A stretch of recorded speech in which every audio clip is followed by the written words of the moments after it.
Alright, so this is something that I'm not familiar with at all. I don't really like doing transmission work, but this is a 97 Mercedes C280. It's getting the conductor plate changed. So, I have her up on ramps. I have a big pan underneath to be able to catch the tranny fluid. I've already taken the pan off. There's 6 bolts that hold it on. These would be those 6 bolts. If your luck is anything like mine, the center bolt for the drain pan doesn't want to come out. So you can leave it in there. Just take the back 2 bolts completely out. You can't really see because of the exhaust there. Take the back 2 bolts out of the pan, and it may very well start leaking. Then you just want to take your very next 2 front bolts out, which would be on the side, and it'll definitely start leaking in.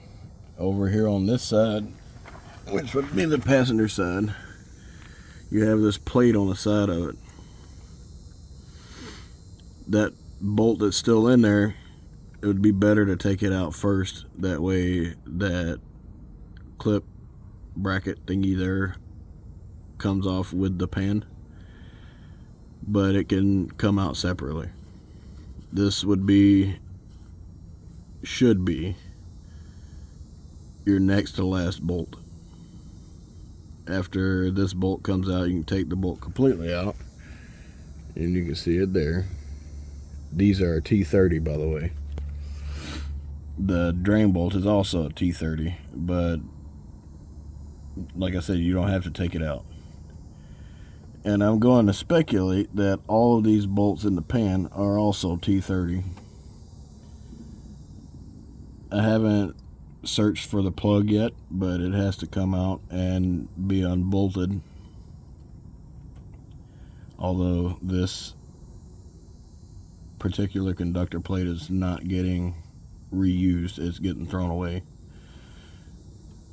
It still has to come unbolted, and then the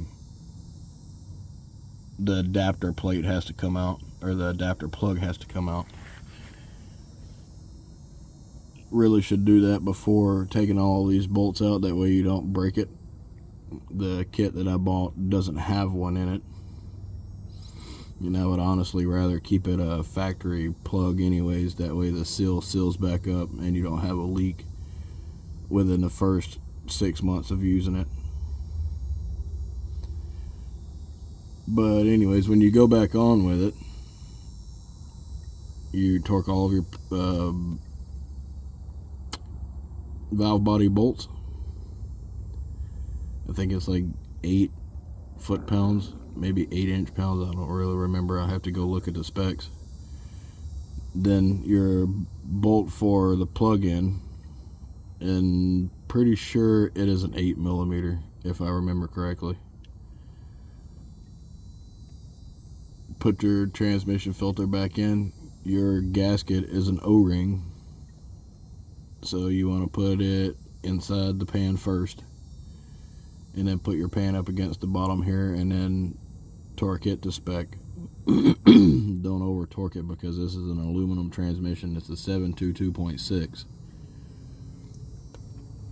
Like I say, this is a 97, and it came from New Jersey, so considering where it came from, it doesn't look too bad under here.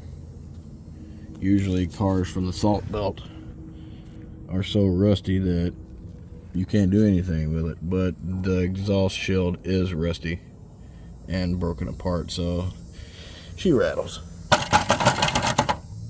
I may end up taking that off for him, that way it doesn't drive him crazy. Now, the main reason why I'm changing this, for one, it's throwing a code for input shaft speed sensor, and that speed sensor is 2 little divots that mount on the transmission. I'm gonna assume that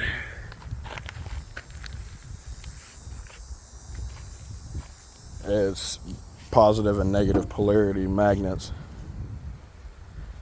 that pick up a reluctor wheel that is inside the transmission. None of this stuff is accessible from the outside, but I pulled this up onto the ramps this morning, so I needed to open the hood and allow airflow to come through and cool the engine down as well as the transmission so I didn't burn myself. It's been on ramps for an hour and a half and it's cool enough to be able to touch now, thankfully. From start to where I am now has only been about 10 minutes, and that's taken bolts out of the oil pan, transmission pan, not oil pan, and letting it drain. I still have it sitting under there right now, dripping the last little bits off of it before I get back under there, because I have to move the pan that the big black pan that's under there to be able to gain access to the plug. Like I say, I still haven't looked for it, so I don't really know exactly where it's at yet, but I think it's on the driver's side over there because I didn't see it on this side. The plug-in has one little ear on it that connects it to the transmission. It's like a twist lock.